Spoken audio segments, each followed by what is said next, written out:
Charles Moore, 42 years old. As a former wildlife veterinarian, he had spent the last year hiding from the world in this remote log cabin deep in the American wilderness. As always, Charles was spending a quiet winter evening inside his isolated home, trying to lose himself in a worn paperback by the fireplace. But suddenly, he heard what sounded like heavy scratching against glass from outside. In the frozen backcountry, it was extremely rare for wild animals to approach human structures, especially predators. However, if it were a wolf driven desperate by injury or starvation, it was possible. Charles instinctively froze and slowly turned toward his front door to investigate. At that moment, Charles couldn't believe his eyes. Through the glass door, bathed in the golden light spilling from his cabin, a massive gray and brown timber wolf stood motionless on his snow-covered welcome mat. Her thick winter coat glistened with fresh snowfall, and in her powerful jaws she carried something small and dark, a limp wolf pup. She slowly pushed the door open with her massive paw, stepping closer, and gently lowered the dying pup onto the wooden threshold. But the wolf's behavior was quite unusual. After setting down the pup, the mother didn't retreat. She didn't growl. She didn't bare her teeth. Instead, she sat back on her haunches in the freezing snow, her breath forming clouds in the frigid air, and stared directly at Charles with piercing, desperate eyes, as if begging him to understand. Charles stood there, hands hovering uselessly in front of him, his mouth slightly open in absolute shock. His dark beanie pulled low, his thick work shirt doing nothing to stop the cold air now flooding into his cabin. Every instinct screamed at him to slam the door shut, to protect himself, to stay safe in his isolation. But as he looked down at the tiny, dark-furred pup lying motionless on his doorstep, its shallow breathing barely visible, Charles realized something terrifying. This wild mother had chosen him. She had brought her dying baby to his door because she had no one else to turn to. And in that frozen moment, standing between the warm safety of his cabin and the brutal, unforgiving wilderness outside, Charles Moore had to make an impossible choice: stay hidden in his self-imposed exile, or step forward and fight to save a life that wasn't even his own. What happened next would transform a quiet winter night into a desperate battle for survival, one that would pit man and wolf against ruthless enemies lurking in the snowy darkness, and force Charles to rediscover the courage he thought he'd lost forever. But before we dive deeper into this incredible true story of survival, trust, and redemption in the frozen wild, if stories like this, where the line between human and animal, danger and compassion, isolation and connection blur into something unforgettable, make your heart race, then you need to hit that subscribe button right now. Because here at Wildward Bound, we don't just tell stories. We bring you face to face with the raw, untamed moments where nature reveals its most astonishing truths. And honestly, if you're already this hooked and you haven't subscribed yet, what are you even doing?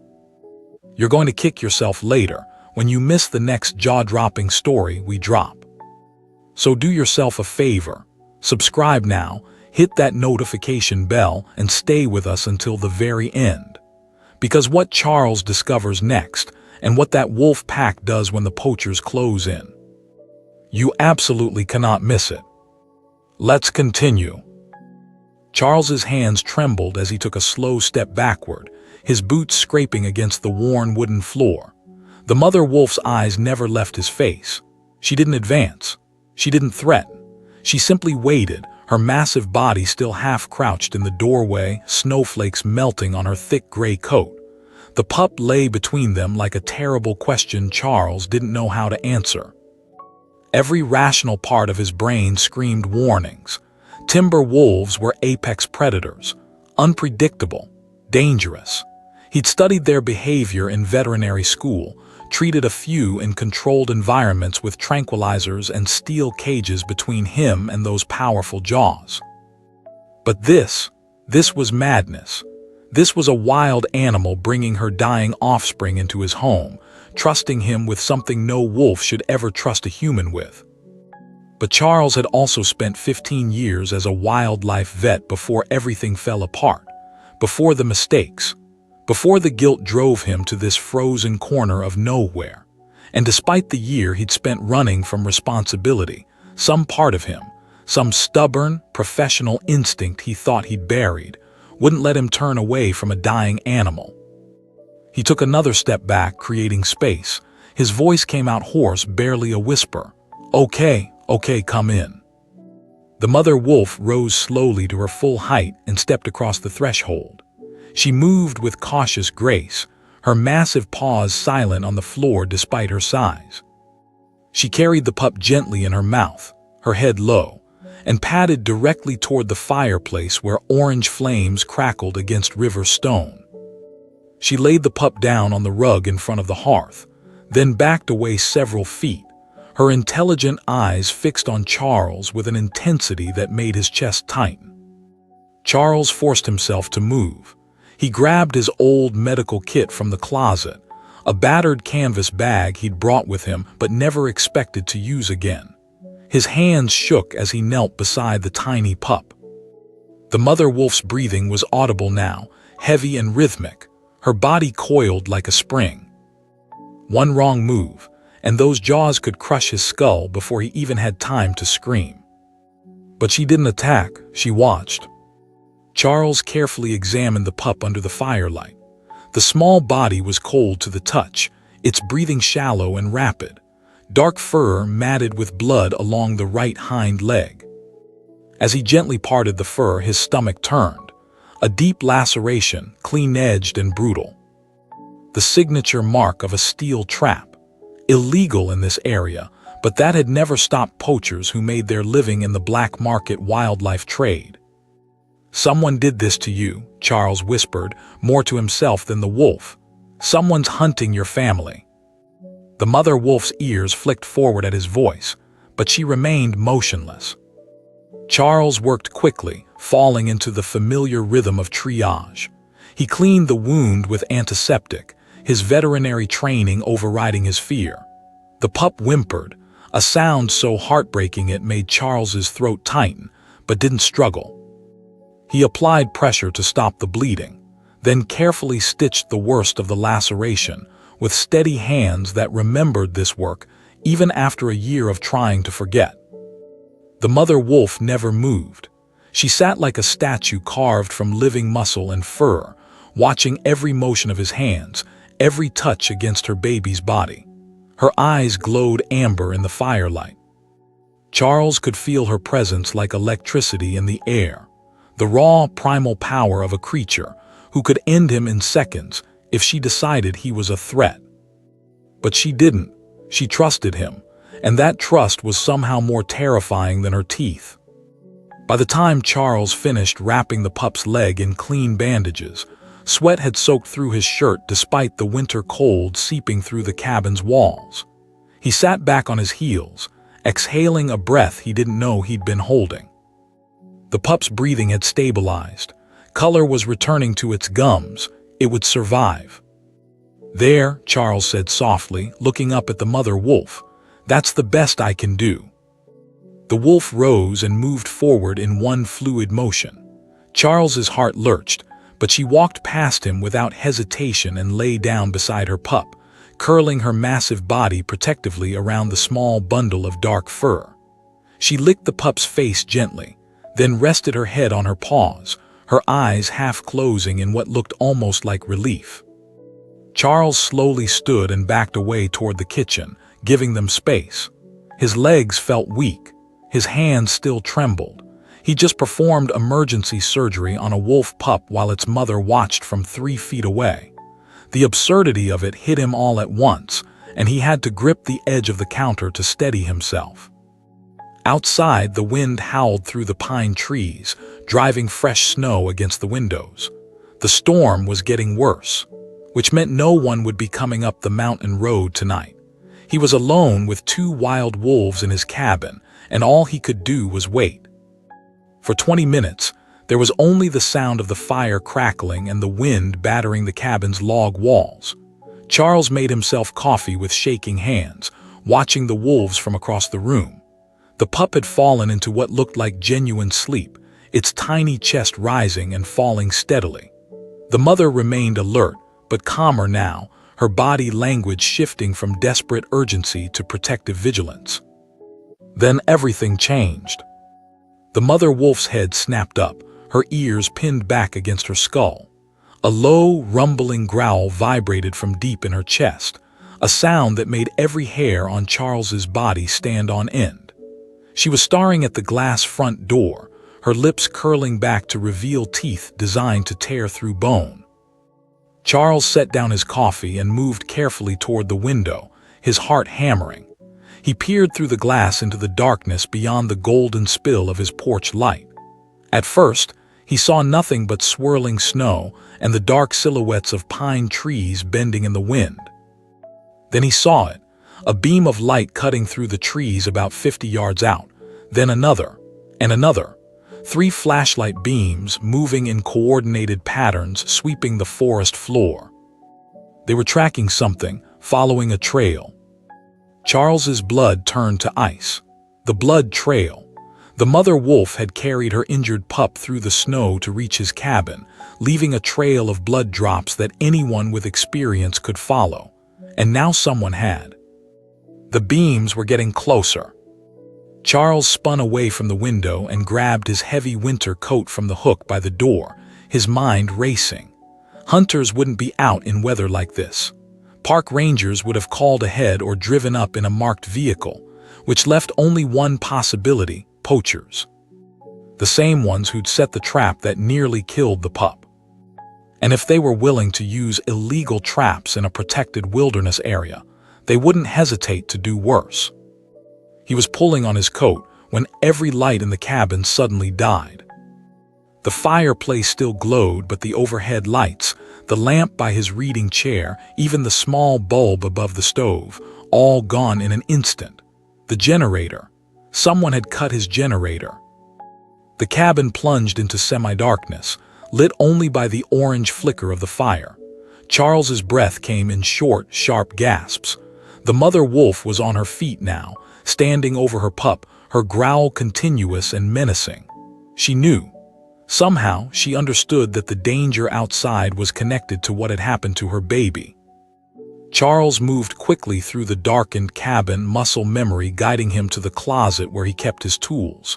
He grabbed a heavy flashlight and a tire iron, not much of a weapon, but better than nothing. Then he moved to the door and began shoving furniture against it. The small dining table, the wooden chair, anything to create a barrier. His hands were halfway through dragging his bookshelf when a voice cut through the wind outside. Loud, male, authoritative. "We know you're in there. We saw the blood trail. You've got our property and we want it back." Charles froze, his heart slamming against his ribs. He moved to the window and peered out through the gap in the curtains. 3 figures stood at the edge of his porch light's reach, partially obscured by the driving snow. They wore heavy winter gear, balaclavas covering their faces. 2 of them carried rifles. The third held what looked like a tactical flashlight and a handheld radio. The one with the radio spoke again, his voice calm and cold. "We don't want troubles. Just hand over the wolves and we'll leave. You can go back to your nice warm fire. Nobody gets hurt." Charles's jaw clenched. He looked back at the mother wolf, who was staring at him with those piercing amber eyes. She'd brought her dying baby to him because she had no other choice. Because humans had hurt her family and she'd gambled everything on the hope that one human might be different. And now other humans were outside his door demanding he hand her over. To what? Cages, black market buyers, a bullet. Charles had spent a year running from the mistakes of his past, from the animals he couldn't save, from the guilt that crushed him every time he closed his eyes. He'd come to this cabin to disappear, to avoid responsibility, to stop caring because caring hurt too much. But standing here in the firelight, looking at a wild mother who trusted him with her child's life, Charles realized something he'd been trying to ignore for 12 long months. He was tired of running. He moved to the door, standing just behind the barricaded furniture, and raised his voice so it would carry through the wood and glass. "No." Silence from outside. Then the voice came again, harder this time. "What did you say?" Charles's hands tightened around the tire iron. "I said no, get off my property." A pause, then bitter laughter nearly swallowed by the wind. "You're making a mistake, friend, a big one." "I don't care," Charles shot back. "Those wolves aren't going anywhere, and neither am I." The figure with the radio took a step closer to the porch, his silhouette sharpening in the scattered light. When he spoke again, all pretense of civility was gone. "Then you just made this a whole lot harder on yourself." The three figures retreated into the darkness beyond the tree line. Charles watched them disappear, his pulse thundering in his ears. Behind him, the mother wolf had moved to stand beside him, her shoulder nearly level with his hip. She wasn't growling anymore. She was waiting. And somewhere out in the frozen darkness, the poachers were planning their next move. The silence that followed was worse than any threat. Charles stood in the flickering firelight, straining to hear anything over the howl of the wind. The mother wolf pressed closer to his leg, her body tense as coiled wire. Minutes crawled past. 5, 10. Nothing but storm and darkness. Then glass exploded inward from the back of the cabin. Charles spun around as a gloved hand reached through the shattered window above his kitchen sink, fumbling for the latch. The mother wolf erupted into motion, launching herself across the room with terrifying speed. She slammed into the wall beneath the window, snarling with such ferocity that the hand jerked back immediately. A muffled curse came from outside. Charles grabbed his flashlight and ran toward the kitchen, the tire iron raised. Another window shattered, this time in the small bedroom. They were trying multiple entry points at once, trying to overwhelm him. He could hear them moving around the perimeter of the cabin, boots crunching in deep snow, coordinating in low voices barely audible over the storm. The mother wolf darted between rooms, her instincts razor-sharp. Every time a hand appeared through broken glass, every time a shadow moved too close to an opening, she was there, teeth bared, body coiled to strike. She wasn't attacking yet, but the threat was clear. Come through that window and lose your hand. Charles wedged the bookshelf against the bedroom window, then grabbed his small kitchen table and shoved it against the sink. It wouldn't hold for long, but it would buy seconds, maybe minutes. His breath came in ragged gasps, sweat stinging his eyes despite the frigid air pouring through the broken windows. The pup was still by the fireplace, mercifully asleep, unaware that its mother was fighting to protect it once again. A loud crash came from the front of the cabin, not glass this time, something heavy hitting wood. Charles ran back to the main room just as the front door shuddered violently in its frame. They were ramming it. The furniture he'd piled against it shifted with each impact, the legs of the dining table scraping across the floor. "Last chance," the voice shouted from outside. "Open the door or we're coming through." Charles looked around desperately. The windows were compromised. The door wouldn't hold much longer. He was trapped in a wooden box with 2 wolves and 3 armed men who had nothing to lose. Think like you used to, before you ran, before you gave up. Then he heard it, a deep, rumbling engine roar cutting through the storm. Not a truck, something heavier, industrial. The mother wolf's ears pinned back completely. She knew that sound. Charles ran to the front window and his stomach dropped. Headlights pierced the darkness, attached to a massive modified snowcat, a tracked vehicle built for extreme winter terrain. The kind poachers used to navigate the backcountry where normal vehicles couldn't reach, and they were driving it straight toward his porch. "Get back!" Charles grabbed the mother wolf by the scruff and pulled her toward the fireplace where the pup lay. She resisted for a moment, then seemed to understand. She positioned herself over her baby, her body a living shield, and locked eyes with Charles one final time. Those amber eyes held no fear, only fierce, absolute determination. Charles planted himself between the wolves and the front door, gripping the tire iron with both hands. His heart hammered so hard he thought it might burst through his ribs. This was insane. This was suicide. 3 armed poachers against 1 unarmed man and an injured wolf. But he wasn't moving. The snowcat's engine revved to a screaming pitch. Charles had just enough time to brace himself before the machine crashed through the wooden porch railing with a sound like a bomb going off. Timber exploded inward. The entire front wall of the cabin buckled and groaned under the impact. Charles was thrown backward, hitting the floor hard enough to knock the wind from his lungs. The snowcat reversed with a grinding roar, then came forward again. This time the whole front wall gave way. Logs cracked and splintered. The glass door shattered into 1,000 pieces. Freezing wind and snow poured into the cabin as a gaping hole opened where Charles's front entrance used to be. The snowcat stopped, engine idling, its headlights flooding the ruined cabin with harsh white light. 3 figures dropped down from the vehicle and stepped through the broken wall, silhouetted like something from a nightmare. 2 raised their rifles. The third carried a tranquilizer gun and a heavy net. "Told you we were coming through," the lead poacher said. He pulled down his balaclava, revealing a weathered face with cold, calculating eyes. "Now step aside." Charles forced himself to his feet, his vision swimming.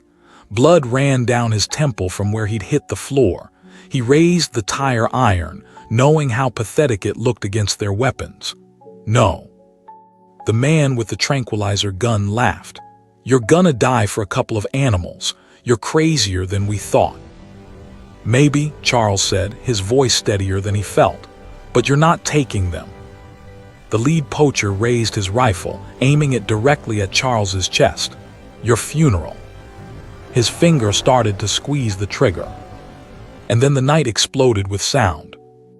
A howl erupted from the darkness beyond the snowcat, so loud, so deep, so primal that it seemed to shake the very air.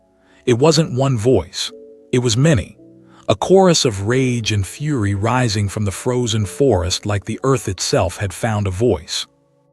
The poachers spun around, their weapons swinging toward the darkness. Charles's breath caught in his throat. Shapes materialized from the swirling snow.